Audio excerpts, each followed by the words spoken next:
দাদার গুরুত্ব অবশ্যই আছে এবং দাদার থেকে বেশি গুরুত্ব দিতে হবে বর্তমানে নিজের বাবাকে। এবং আপনারও এক সময় নিজের বাবারও এক সময় গুরুত্ব থাকবে না, যখন আপনার সন্তান আপনাকে দেখাশোনা করবে, আপনাকে লালন পালন করবে, ভরণ পোষণ দিবে।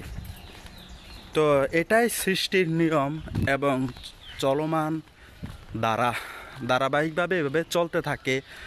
মানুষ প্রাকৃতিক সিস্টেমের গতিতে চলে, দেশের নিয়মের গতিতে চলে মানুষ। তো 1971 সালে যুদ্ধ করছে, বাংলাদেশ স্বাধীন হয়েছে। যদি যুদ্ধ না করতো, স্বাধীন না হইতো, তাহলে মানুষ বসবাস করতো। তো যুদ্ধ করছে, 71 সালে স্বাধীনতা লাভ করছে, আলহামদুলিল্লাহ, ভালো, সেটাই গুরুত্ব দেই। কিন্তু 2024 সালকেও গুরুত্ব দিতে হবে তার চেয়েও বেশি।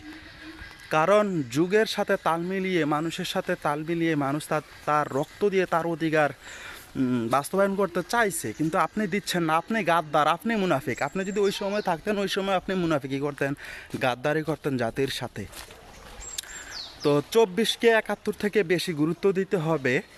24-এর পরে যদি আবার কোনো স্বৈরশাসক, কোনো জালেম নাস্তিক ক্ষমতায় আসে, তখন ওই সময়ে যেই মানুষ থাকবে, ওই সময়ে যেই সমাজ সভ্যতা থাকবে, তারা তাদের প্রতিবাদ করবে, জীবন দিবে, জেলে যাবে, কষ্ট পাবে। এভাবে তারা আবার প্রতিবাদ করে সত্যকে বাস্তবায়ন করবে। তো এভাবে যুগে যুগে স্বাধীনতা আসবে, স্বাধীনতা লাভ করবে মানুষ তাদের অধিকার নিশ্চিত করবে। কিন্তু ওগুলোকে স্বীকৃতি দিতে হবে।